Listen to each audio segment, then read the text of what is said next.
You know, in the world of DevOps, there's a huge difference between knowing the theory and proving you can actually deliver. So today, we're going to build the bridge across that gap.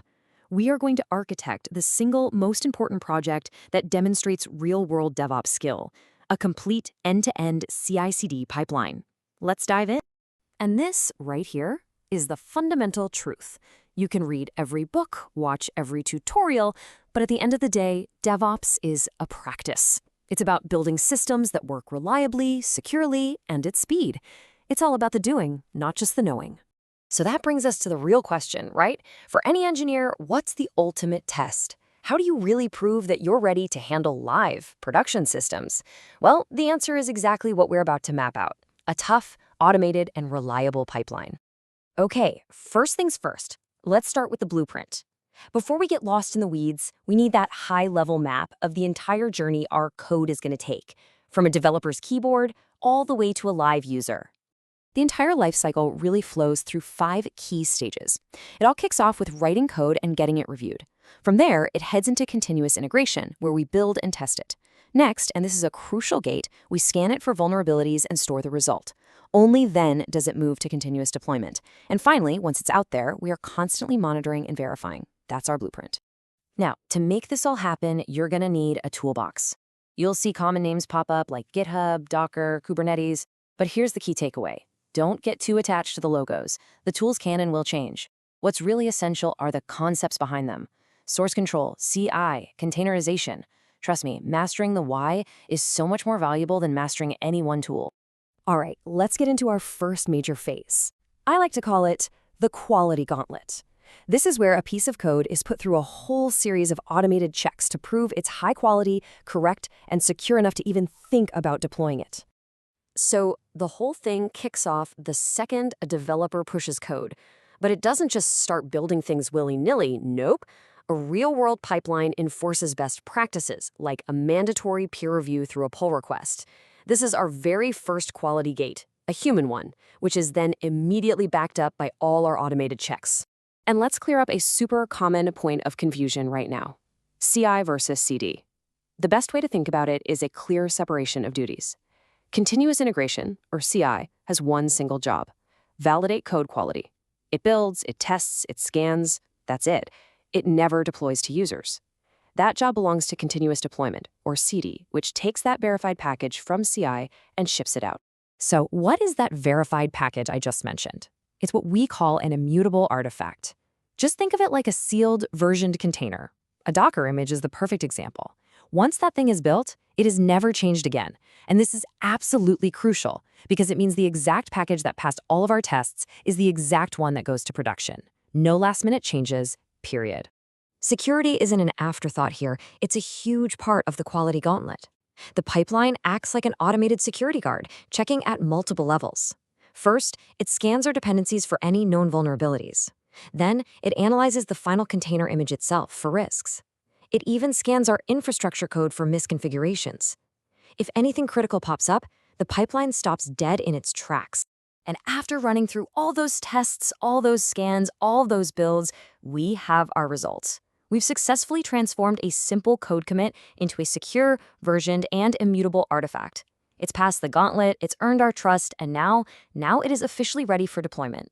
This brings us to the really exciting part, the production launch. We have our trusted artifact. Now it's time to get it into the hands of our users and to do it safely and reliably. So how do we make sure our deployment environments are perfectly consistent? We use infrastructure as code, or IAC.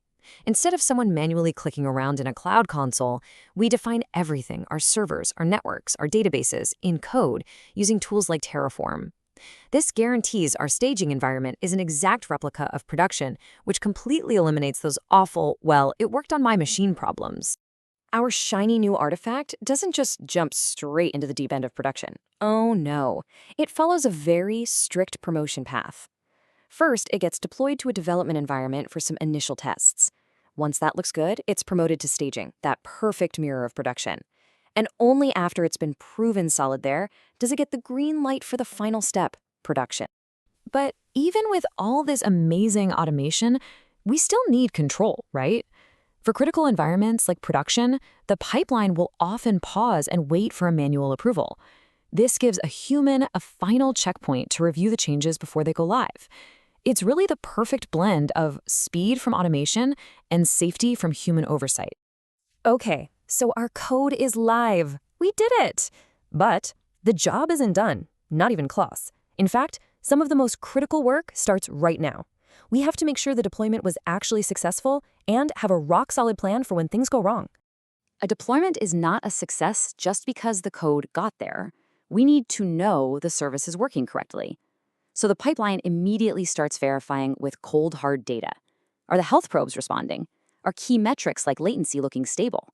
And most importantly, are our error rates spiking? We don't assume success. We verify it. And this is the question that keeps every single engineer up at night. What happens if, despite all of our tests, a nasty bug slips through and the new deployment starts causing major problems for our users? The answer is our ultimate safety net. If those post-deployment checks start failing, if error rates shoot through the roof or the service becomes unhealthy, the pipeline doesn't just wait around for a human to start panicking. It automatically triggers a rollback. And this is such a crucial point. A rollback isn't a failure. It's a sign of a mature, well-designed system.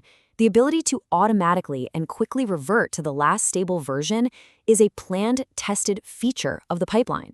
It's what gives us the confidence to deploy in the first place. Okay, let's bring it all together. We've walked the entire path from a line of code all the way to the cloud. Now let's quickly summarize what this whole process proves and, just as importantly, what pitfalls to avoid on your journey to mastering real-world DevOps. You can think of this slide as a checklist of red flags. Seriously.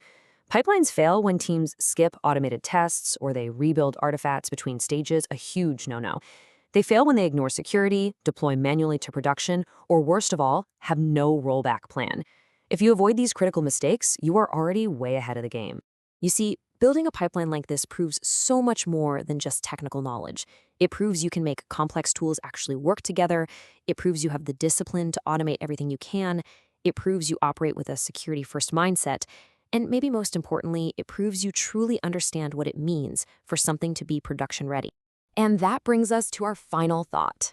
Building this pipeline is the foundation. It's how you prove you can operate safely and reliably. But it also opens up the next, even more fascinating question. Now that you have this solid foundation, how do you use it to innovate even faster and smarter? How do you enable advanced techniques like canary analysis or GitOps? Well, that's the next step on the journey.